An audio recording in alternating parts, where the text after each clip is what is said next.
All right, today I got something very interesting for you guys, and it's a rent versus own, but not in the traditional sense you always hear about people talking about rent is just throwing your money your way, or let's talk about some different things about renting versus owning. And here's a quick story for you guys. Today, we were out. I had to go do 3 appraisals on some properties today, meeting an actual appraiser rather than a real estate agent like myself doing a comparative market analysis. And we were doing these appraisals because one of the owners of some property that we do property management for had passed away.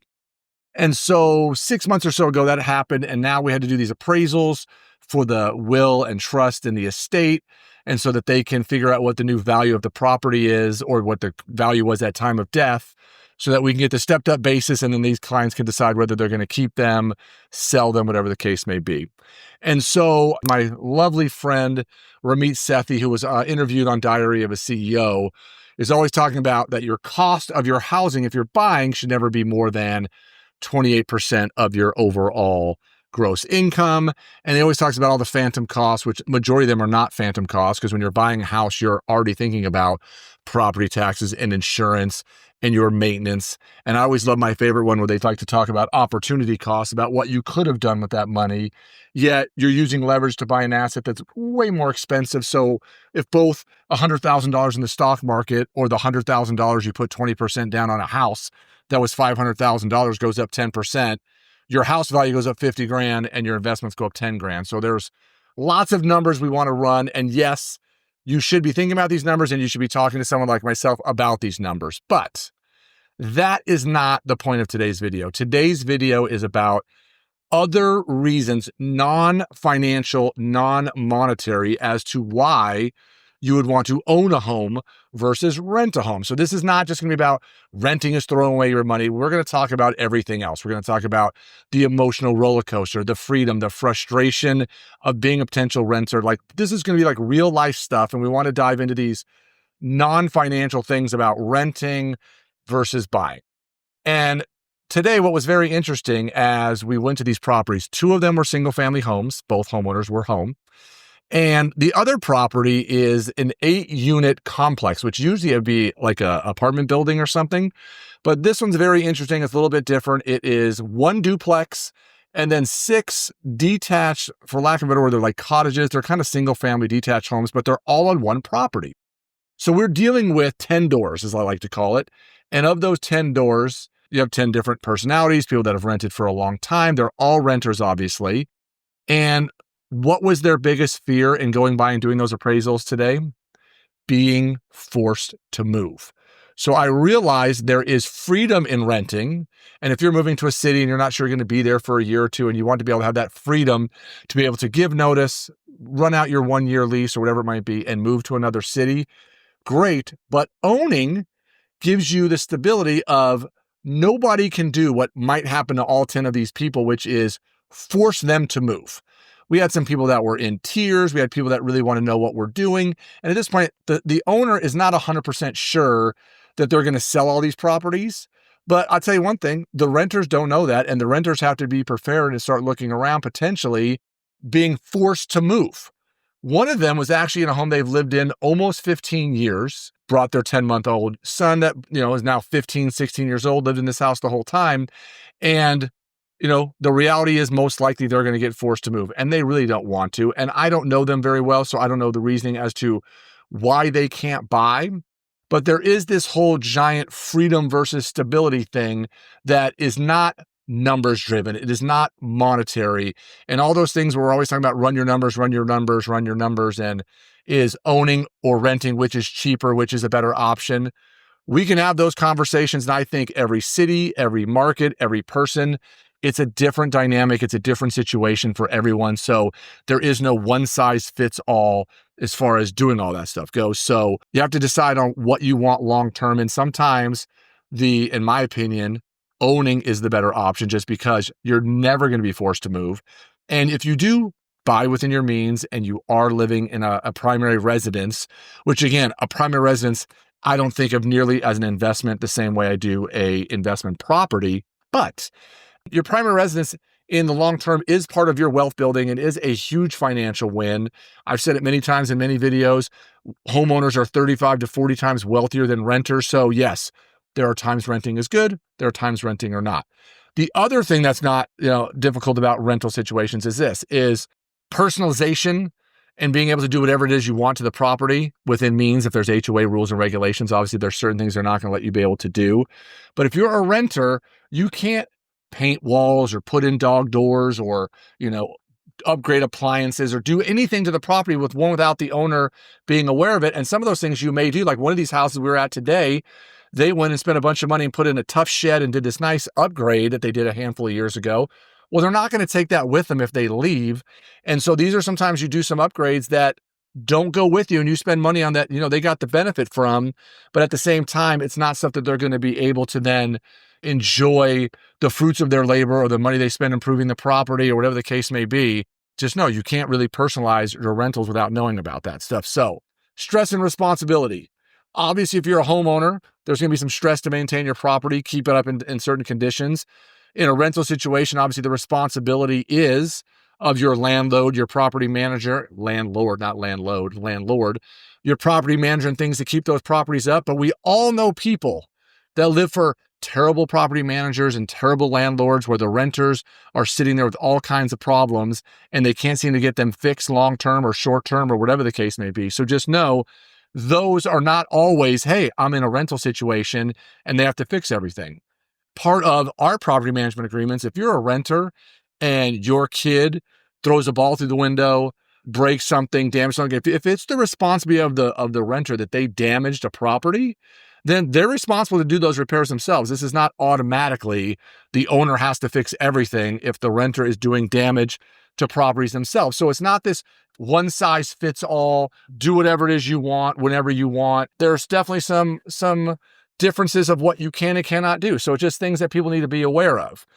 If you live in a house that you own, to me, people are going to feel more of a sense of community. It is not as transient. You have more of a connection. The cool part about this 8-plex that we were at today is those people all felt like this was their own little community and they all knew each other really well, but none of them own anything and they might all get scattered around here shortly, not because of anything they did wrong, but it's just one of those they don't own, so they don't have a choice. They're going to get forced to potentially do something that they don't want to do. Now, at different stages of your life, there are also going to be times that make sense to rent versus not rent. And if you're someone who's a younger person that's thinking about, maybe getting an industry that you might have to job transfer or move to other areas or do other things, there are pros and cons to all of this renting versus owning. Another major thing about renting is this. If you have large animals or dogs that are on a list of potentially dangerous dogs, or you have cats, or whatever it is that your pets that you may have, those are not a protected class. So owners don't have to rent to you or can limit on the size, the number of pets, those kind of things. And of course, charge you more rent, a bigger deposit, lots of different things. So if you have pets, sometimes it can be really hard to rent. Obviously, there's going to be noise restrictions, privacy restrictions as far as your information, or if you live in somewhere like an apartment complex and you're renting there versus in a single family home, there's a lot more rules and regulations that are put upon you if you are the renter versus the owner. And another one that is people don't really think about the emotional and identity factors of being a renter versus being an owner. And the thing about being an owner is people typically have more pride in their community, pride in their neighborhood, pride in their property to keep things upgraded and nice and looking good, and being in those neighborhoods that the properties are really well maintained. Like you're saying, ooh, this is where I want to be. And so there's a lot of non-financial reasons as to why people want to be owners. It's not always just about running the numbers and do the numbers make sense. I know I see lots of videos sometimes about people being house poor. And sometimes being house poor isn't necessarily a bad thing, because if someone is really bad with money, it sometimes forces them to make this house payment and maybe spend a little bit more money than if they could rent the same house for less, because the difference that they would have rented for less, they would have not taken that money and invested it in their future and tried to get wealthy for the long haul. They potentially would have just pissed that money away anyway. So by, yes, paying down your principal, having your home value over the long term go up. And again, the long term with real estate, you're going to win. At the time I'm shooting this video, we're watching the stock market right now have all kinds of messy things going on with it. And again, if that's what we're investing in for the long haul, you can't worry about what happens in the short term. And sometimes in the short term, at a house, something breaks, something gets damaged, something gets old that you can prepare for, like a roof that you need to, redo. And so there's lots of things that you can plan for. Again, running the numbers, paying attention to your finances. But today, what we're talking about is really the mental, physiological, the emotional. There's so many more reasons to own than just rent. And again, it's not about just dollars and cents all the time. So if you want to know if this makes sense for you and you want to reach out to me and ask me some questions about, does this make sense for you in your specific situation, we can have those conversations. Because again, renting and buying both have their place in your life. It isn't all just about running numbers or how you feel. It's about both. And again, strictly running numbers and not thinking about your long-term life goals and your feelings about where you live and just thinking about the dollars and cents. Trust me, from someone who's been selling real estate for over 25 years, it's very emotional as to why people buy and sell real estate. It's very emotional when you might inherit a property or live in a certain neighborhood or be the first person in your family to buy a house.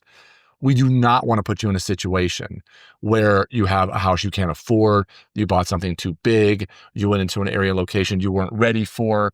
So, you need to make sure that you have a professional on your side that is thinking about all these things for you so that you can be prepared and make good, smart decisions. And they're not just emotional. They're not just, I think I should. They're not just strictly running numbers on a spreadsheet. And that's all you care about is the principal, interest, taxes, insurance, repairs. They make it sound like home ownership is so unaffordable. And yes, in today's world, for a younger person especially, getting your first home, getting started in investing and buying your first house is more challenging and more difficult than it was when I was in my 20s. But it doesn't mean that you can't do it. And it doesn't mean that hard things aren't worth doing. It just means you have to be smart about how you do it. So when you see these videos and you see people talking strictly about numbers, yes, you want to think about it, but you also want to think about where you want to live, where you might want your kids to go to school, what kind of backyard you might want to have for pets and animals and for your kids to play in, and how close you want to live to a park or specific schools or grocery stores or the freaking coffee shop that you love that you want to be able to walk to every morning or on the weekends. There's a lot more to it than just the number. So with all that, hopefully that helps you out. If you have specific questions, like always, reach out to me. Love to talk to you and hear what you have to say. And if you're enjoying the kind of content we're putting out there, check out this video we did right here. They're all meant to help you in your long-term wealth building, in your long-term financial plans, to help you get ahead and make good, smart decisions, not just about the dollars and cents, but also about your feelings and emotions and getting you forward in a life you can also enjoy. So thanks for watching. We'll see you next time.